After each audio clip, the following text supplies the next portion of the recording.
Okay, sa video natin meron tayong ipapakita sa inyo isang madali at mabilis na paraan para malaman natin na hindi na tayo bubukas ng TV. Ito ay LCD TV. Ang problem, sabi ng customer, nung Webes ay umaandar pa kinabukasan ng Biyernes, nung paandar rin ay ayaw na.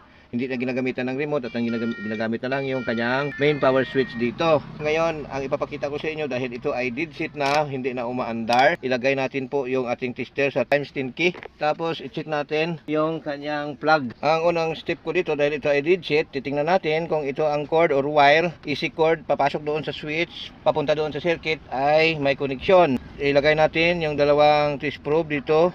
Ginamitan ko siya ngayon ng jumper clip para po fix yung ating connection kasi naka-clip na. So tingnan nyo dito sa ating tester sa needle kung gumalaw. I-on ko yung kanyang power switch. Ayan o, gumalaw.